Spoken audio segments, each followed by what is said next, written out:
According to the FBI, hate crimes rose to its highest level in more than a decade in 2019.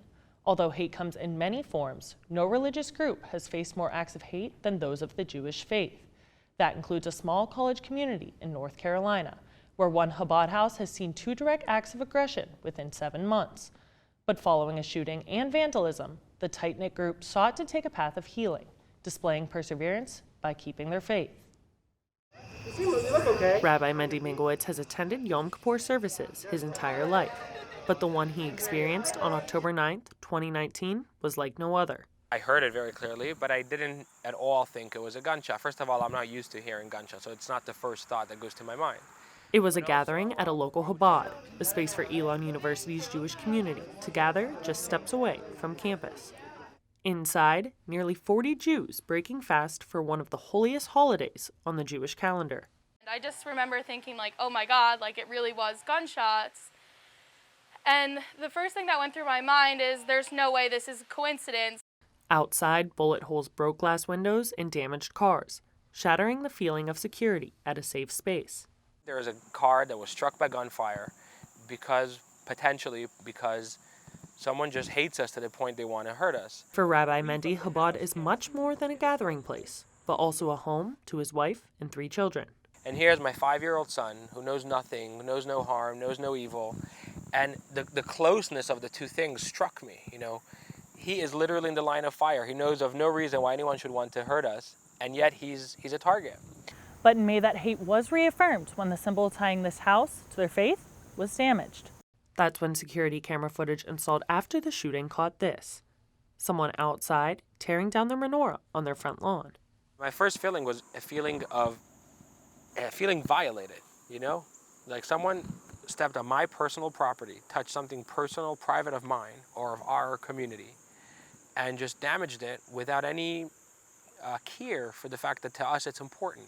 Bearing a tattoo of the Star of David and a necklace with her name in Hebrew, Elon Chabad president Sammy Herbert watched the footage in horror, seeing the symbol of her faith damaged at her home away from home. Someone really took the time out of their day to tear down this huge symbol of unity. At least that's what it looks like to me. And you had nothing better to do right now than to, cause more havoc in someone else's life. It was really devastating. We all immediately went over. We saw the menorah in shambles in the front yard. Joe Fradkin is no stranger to the Chabad community.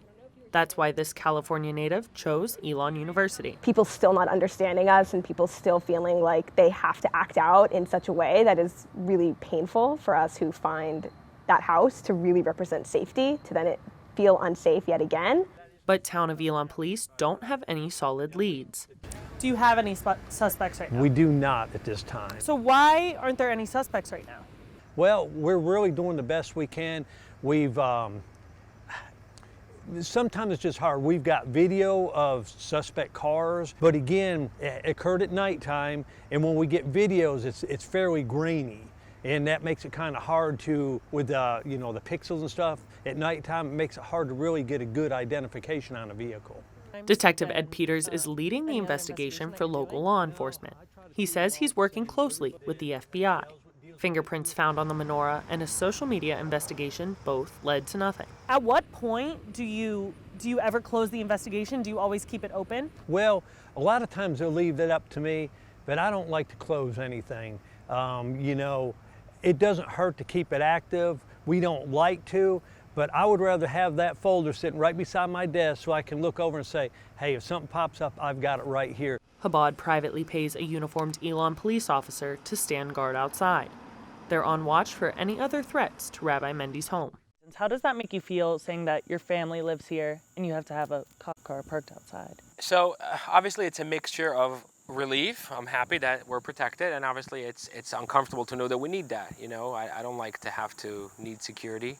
I want to just be a free person like everybody else without needing extra security to be safe. I am a big proponent of the fact that police cars, cameras, surveillance systems only protect you from the symptoms of anti-Semitism. They don't protect you from the ideology. If you want to truly defeat any rotten ideology for that matter. A rise in anti-Semitic crimes isn't unique to Elon. Earlier this year, the Chabad house at the University of Delaware was set on fire, leaving an estimated $200,000 in damages. According to the Anti-Defamation League, in 2019, over 2,100 anti-Semitic incidents occurred across the country, the most since tracking began 40 years ago. And you said the past 4 years we've seen anti-Semitism more. Why do you think that is? They've always been there. It's not as though this is brand new. They've always been just below the surface. But I think the internet has made it possible for groups like this to sort of join together. David Crow is one of the nation's leading Holocaust scholars, studying anti-Semitism and its roots. He says the stereotypes used against Jewish people are a lot more harmful than we think. This idea of Jews being immensely wealthy and powerful is simply not true. I mean, the average Jewish person is just a very normal human being, hardworking and things like that, like any other American. Why do you think these stereotypes haven't fizzled out? Why do you think they're still prevalent today? I think because they're so deeply ingrained in the fabric of Western culture. I mean, there's some things you can't root out. Educate yourself with specific people. Go find a single Jew in the flesh and blood and meet them. See if they really live up to all the bad things you heard about them. Would you really fire shots in a home with children inside? I think you wouldn't, and I think that if you would, it's because you never really thought about it in such concrete terms. And the anti-Semitic ideology won't cause Herbert and the Chabad community to back down. They say nothing will force them to drop their identity. I hope anti-Semites don't continue to target us, but even if they do, it doesn't worry me. Never do I think this is it, this is the end, this is my Judaism I have to put in my back pocket and keep it a secret. Never do I think that, because I know that the Jewish people, we're a small group, but we always come out on top. Fradkin says attendance to weekly Friday Shabbat gatherings increased after the incidents. They even had to tear down a wall to make room for everyone. And it really was beautiful because it spread awareness that we're here. And for a lot of Jews on campus who didn't even know, because the house is slightly off of campus, I think that afterwards it really did grow the awareness of our community, and it has stayed strong. I mean, our numbers are really incredible compared to what they used to be. If we want to send a message to fellow Jews here in town or in Elon University or wherever who are watching, and they are thinking, maybe I should lay low with my Judaism. If we want to send them a message not to do that, to not cower in fear and to not be silenced, then we need to erect a nicer, bigger, better menorah. After raising over $80,000 from donations around the country, they used it in hopes of sending a message to hate. Mendy's community was able to partner with a local artist to build a new menorah. The design? A phoenix. Not only is it Elon University's mascot, but also a symbol of resurrection, an ode to what the Chabad community experienced. I didn't know what I was intending, and I was concerned because I wasn't sure he was going to actually like it. Nearly a year after the first violent act on this Jewish community, there's closure, with a new menorah, cementing their faith. Having such a beautiful one that's far, far nicer than the one we had previously gives me a sense of vindication, I think, Not only do we have a menorah again, but we have a nicer one in the face of all those who wished otherwise.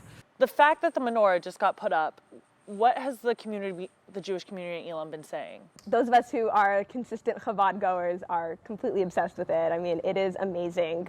And even those who maybe don't go to Chabad, it's really important for us to have that visual. Leading the community to build back, stronger than ever. We're still here, like thousands and thousands of years later. I mean, there has never been a time in Jewish history that has not been shaped by our persecution. And we're still here, and we're still growing, and we're still getting stronger. This has really just demonstrated our strength, and it's demonstrated the fact that there's nothing that can happen to our community that's going to take it away from us. It doesn't take away from the fact that it is sad and it's hard and it's devastating that we live in a place where it's not always safe to publicly express our Judaism, but it also only demonstrates how unified we are and how proud we are of our Jewish heritage.